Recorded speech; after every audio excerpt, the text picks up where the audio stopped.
పూర్వకాలమున తొండధ్వజుడు ఒక మహారాజు ఉండేవాడు. మహారాజు గారికి 100 మంది కుమారుడు.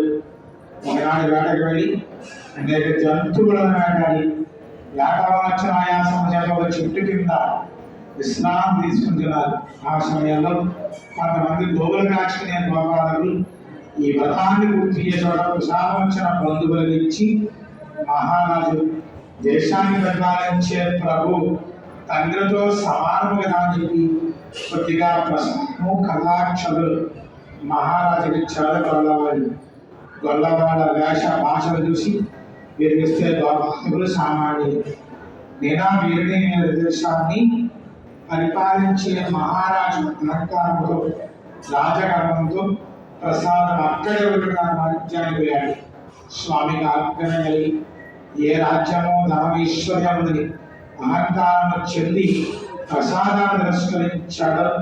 ఆ రాజ్యము ధనము ఐశ్వర్యము తన 100 మంది కుమారుడు అగ్నినాథుడిగా గొప్ప మాయగలు చేశాడు.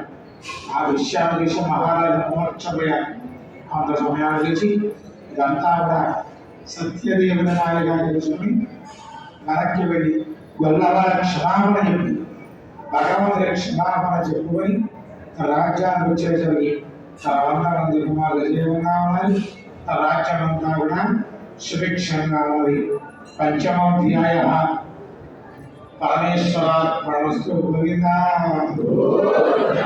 గట్టిగా గోవిందా. రెండు చేతులపైకి నమస్కారం చేస్తుంది ఒక్కసారి.